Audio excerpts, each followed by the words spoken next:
Hello বন্ধুরা, রাত্রেবেলা আজকে আবার একটা চলে আসলাম খাওয়ার ভিডিও নিয়ে।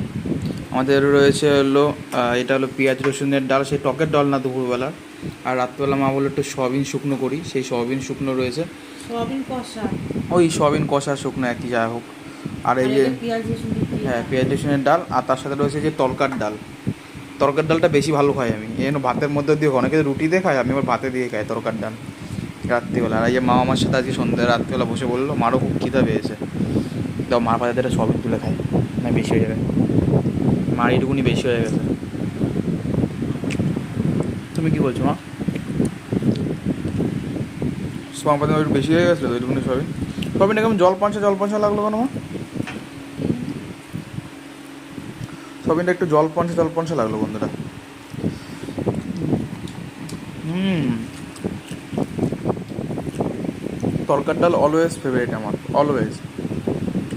তাহলে বন্ধুরা আমি রাত্রিরে খেতে বসে বললাম, খেয়ে নিই টুক টুক টুক টুক টুক করে। তার সাথে একটু খাওয়ার সাথে সাথে একটু গোপাল ভাঁড়ও দেখি। না, এত সুন্দর খাবার আসলে যদি গোপাল ভাঁড় না দেখি তাহলে আর পেটটা ভরবে না, বুঝতে পারলাম। এখানে গোপাল ভাঁড় দেখবো আর খাবার খাবো। তাহলে বন্ধুরা টাটা, ঠিক আছে। আর এই দেখো সোয়াবিনটা দেখো কত সুন্দর হয়েছে। আমি এরকম সোয়াবিনটা বেশি ভালো খাই। আগে মা রাত্রিবেলা করতো, আমি রাত্রির 1টা 2টার সময় উঠে লুকিয়ে লুকিয়ে খেতাম, বুঝতে পারলাম। আর এখন বাড়ির দ্বারা সোয়াবিন হয়ই না। টাটা বন্ধুরা, টাটা।